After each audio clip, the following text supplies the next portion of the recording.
इस वीडियो में हम जानेंगे दुनिया के वो देश जो कभी किसी यूरोपियन देश के गुलाम नहीं रहे।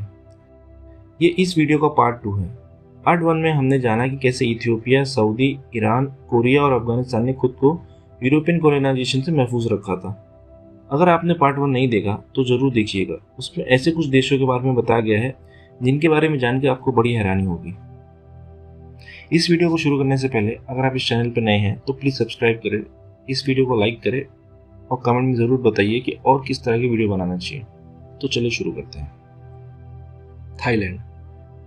थाईलैंड, जिसका ऑफिशियल नाम किंगडम ऑफ थाईलैंड है, इसे पहले सियाम के नाम से जाना जाता था। ये साउथ एशिया में लोकेटेड एक कंट्री है। ये किंगडम दो स्ट्रॉन्ग यूरोपियन पावर के बीच मौजूद था। इसके एक तरफ थे फ्रेंच, जिनका इंडो चाइना पर कब्जा था, जो आज के दिन वियतनाम, लाओस और कंबोडिया है, और दूसरी तरफ ब्रिटिश थे, जिनका बर्मा पर कब्जा था, जो आज के दिन म्यांमार के नाम से जाना जाता है। सियाम के राजा, जिनका नाम किंग चुलालोंगकॉन था, यूरोपियन कॉलोनाइजेशन से बचने के लिए कई रिफॉर्म्स किए थे। उन्होंने अपने किंगडम को सेंट्रलाइज किया, जिससे लोकल रूलर्स की पावर कम हो गई और मंडाला सिस्टम खत्म हो गया। एक नई प्रोफेशनल स्टैंडिंग आर्मी इंट्रोड्यूस किया, और यही नहीं, राजा ने कई यूरोपियन कस्टम्स और टेक्नोलॉजी को भी अडॉप्ट किया, जैसे कि साइंटिफिक मैप मेकिंग, ताकि थाईलैंड को इंडिपेंडेंट रहने में मदद मिले। थाईलैंड का ऑटोनोमस रहने के पीछे एक सबसे बड़ा रीजन और है कि ये दोनों पावर के बीच एक बफर स्टेट का काम करता था। इस तरह से किंग चुलालोंगकॉन ने थाईलैंड का पावर कॉन्सेंट्रेट करके और फ्रांस और ब्रिटेन के बीच मौजूद पॉलिटिकल टेंशन का फायदा उठाकर थाईलैंड को किसी यूरोपियन पावर की कॉलोनी बनने से बचा लिया। नेपाल।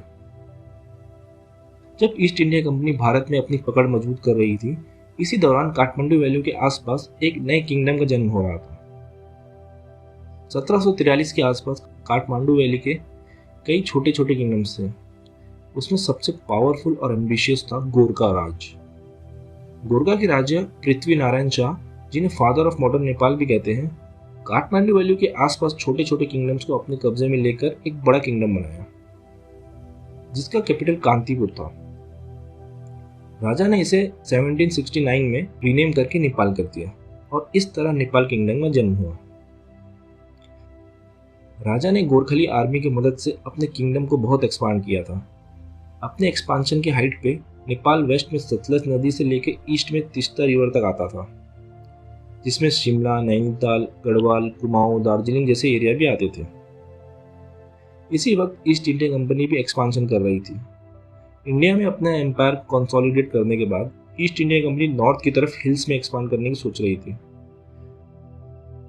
और जब दो पावर्स आपस में टकराते हैं तो बैटल होना तो लाजमी है। ब्रिटिश के नॉर्थर्न एक्सपांशन और गोरखा के सदर्न एक्सपांशन की वजह से एंग्लो नेपालीस वॉर हुई। ये वॉर 1814 से लेकर 1816 तक हुई, जिसमें गोरखा आर्मी पूरी हिम्मत और साहस से लड़ी, पर यह बैटल ईस्ट इंडिया कंपनी ने जीत लिया। इसके बाद ईस्ट इंडिया कंपनी ने लगभग नेपाल के 30% हिस्से पर कब्जा कर लिया। इसमें शिमला, देहरादून, दार्जिलिंग जैसे हिल स्टेशन भी शामिल थे। यही नहीं, 1816 में एक ट्रीटी साइन करी गई, जिसे ट्रीटी ऑफ सुगौली भी कहते हैं। इस ट्रीटी से ईस्ट इंडिया कंपनी ने नेपाल के रिसोर्सेज पर कब्जा कर लिया। जब रिसोर्स पर ही कंट्रोल आ गया था, तो ईस्ट इंडिया कंपनी नेपाल को कॉलोनी बनाने में इंटरेस्टेड नहीं थी, क्योंकि कॉलोनी बनाने से उन पर नेपाल की रिस्पॉन्सिबिलिटी भी आ जाती थी। और यही नहीं, नेपाल की ज्योग्राफिकल लोकेशन भी एक बहुत बड़ी समस्या थी, जिससे ब्रिटिश ने नेपाल पर कब्जा नहीं किया, और नेपाल को ब्रिटिश, इंडिया और चाइना के बीच एक बफर स्टेट के रूप में छोड़ दिया गया, और इस तरह नेपाल एक इंडिपेंडेंट नेशन बन गया था। और यही नहीं, एंग्लो नेपालीस वॉर के बाद गोरखा की बहादुरी देखकर ब्रिटिश ने उन्हें अपनी आर्मी में भी शामिल कर लिया था। चाइना। जब यूरोपियन कंट्रीज दुनिया पर अपना कंट्रोल एस्टेब्लिश करने के कंपटीशन में थे, उस वक्त चाइना पर किंग डायनेस्टी का राज था। ओटोमन एम्पायर की तरह चाइना काफ़ी बड़ा था, जिस वजह से उस पर पूरी तरह से कब्जा करना और उसे कॉलोनी बनाना किसी भी यूरोपियन देश के लिए लगभग नामुमकिन था।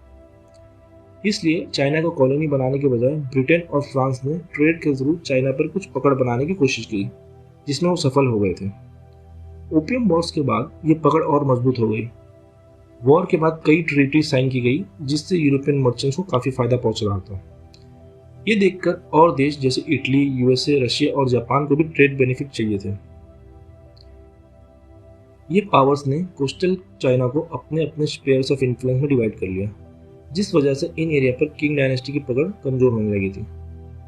पर इसमें से कोई भी देश ने ऑफिशियल तौर पर इन एरियाज को अपनी कॉलोनी नहीं डिक्लेयर किया था, जिस वजह से इस पर भले ही नाम का पर किंग डायनेस्टी का ही राज था।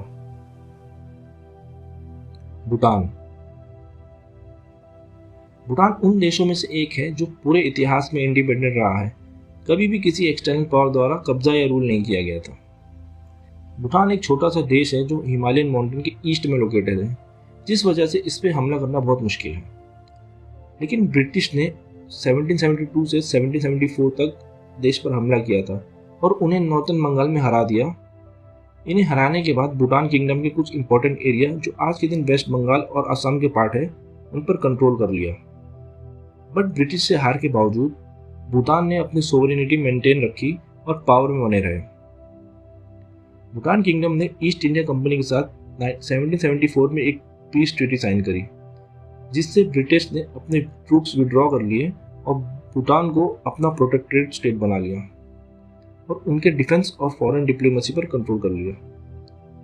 इसके बावजूद वो कभी भूटान को पूरी तरह से ब्रिटिश की कॉलोनी नहीं बनाया।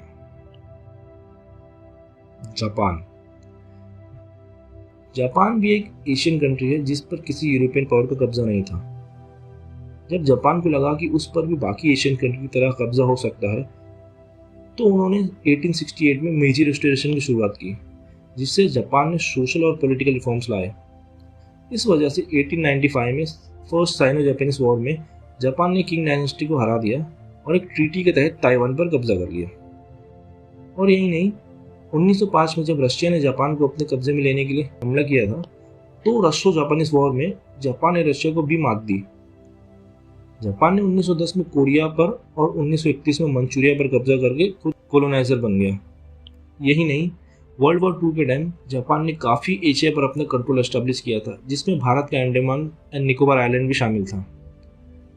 तो इस तरह जापान बजाय किसी यूरोपियन देश की कॉलोनी होने के खुद एक इंपीरियलिस्ट स्टेट था, जिसने काफ़ी एशियन प्लेस पर कंट्रोल बनाया था। तो इसी के साथ करते हैं इस वीडियो को यहीं खत्म। आई होप ये वीडियो आपको पसंद आई हो। अगर आपको पसंद आए तो प्लीज़ लाइक करें, सब्सक्राइब करें, इसे अपने दोस्तों में शेयर करें। Thank you for watching. Take care.